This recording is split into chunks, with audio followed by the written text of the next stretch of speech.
Hi, my name is Amanda. Perth Arena is one of Western Australia's recognizable international stages and landmarks of live entertainment, music, and sport events.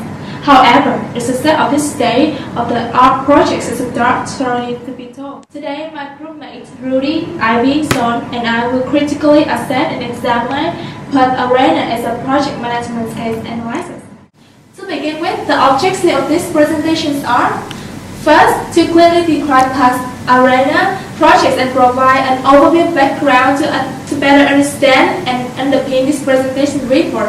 We will also examine why Perth Arena is a good case study to investigate. Lastly, analyze and evaluate important aspects of the projects that are useful and paramount for current and future project managers planning to undertake a new project similar to Perth Arena. Let's move on to project descriptions.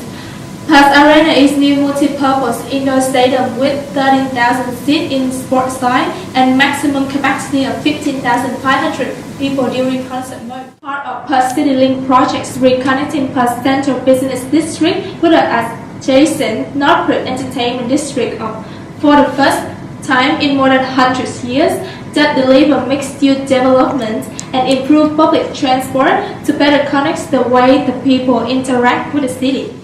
One of the keystone reasons of establishing the arena is to host the 2009 Hopman Cup tennis tournament. This is Perth Arena's background. The state government of Western Australia announced to build a multi-purpose entertainment and sporting arena in September 2005 with an estimated budget cost of $160 million.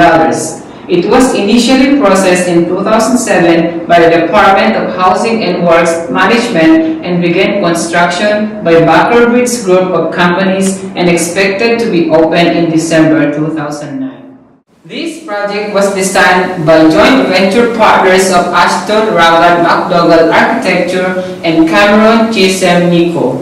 As Amanda mentioned earlier, Perth Arena was part of the CityLink project and it was under the management of Metropolitan Redevelopment Authority funded by the state government of WA.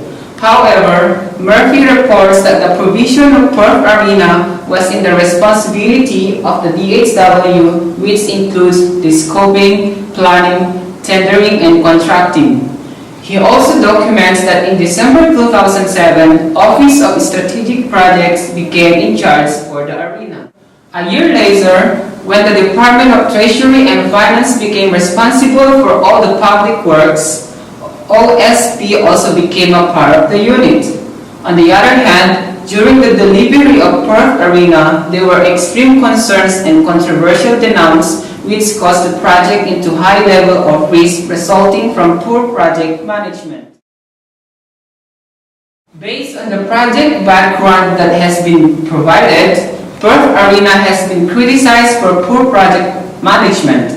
Time, scope, and cost are important knowledge areas in project management framework that project managers should fully understand and deal with. There was an evidence that the project was planned, assessed, and executed in an unrealistic and unspecific manner. Moreover, Murphy explains that there were significant changes from the original contract during the negotiation between DHW and OSP with lack of former transparent documentation and unsatisfactory reporting to the Minister of DHW and Cabinet. This means both parties infringed the State Records Act 2000. Project stakeholder management is one of the knowledge areas written in the PMBOK Guide 2017. This focuses about identifying project stakeholder understanding and the needs and expectations in getting them adequately throughout the project. Unclear evidence of appropriate written contract negotiation between DHW and OSP were one of the constraints in the implementation strategies where senior management did not receive any change or contract result to no report to assess and exact decisions making that could robust the efficiency delivery of the project. Let's move To the budget cost analysis from the data collected, it is obvious that the arena projects were insufficiently managed. In 2005, the original budgets for the arena were $160 million, and in 2010, it was valued at $483 million, and more than 3 times higher than the original price, with a difference of $323 million. And stated by Foucault 2014, stated that in 2012, the budgets were at $558 million, and she also reported that at the end of 2030, and the total cost value of Port Arena will run to $562 million.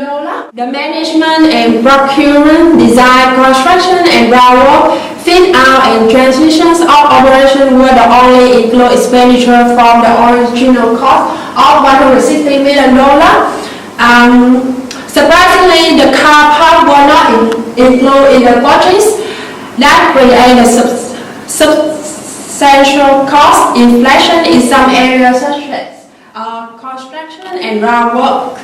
Our recommendations for this for our presentation, project management and all others involved in the capital project like Perth Arena should seek appropriate legal advice, especially when there is some changes in negotiations during the delivery of the project, and also each group that are involved in the project should establish and maintain adequate records of documentation and consists of the project is not being delivered in the time framing. Also, stakeholders have to assess and review and assess all the documentation and concerns of the project is not meeting the time frame schedules that may cause high level of risks, specifically over delays and extreme rise of financial value. Because governance of structure or management system should be clearly defined for better communication and authorization management to minimize and avoid internal and external business situational factors. It is prominent that Perth Arena is significantly worthwhile case study to examine, especially for those project management managers who are planning to start a similar project, a similar project like Perth Arena, to specially mention the state government and other stakeholders learned from their mistakes during the delivery of Perth Arena. From this experience, the success of Optus Stadium is one of the tangible evidence that stakeholders and government learned from their mistakes. Therefore, before the project is finalized and approved, it should be investigated and systematically planned, assessed, controlled, and high-risk analyzed in a logical and strategic manner in order to deliver successful and realistic costs and future control capital works. Thank you, and this ends our presentation report for Perth Arena as a project management analysis.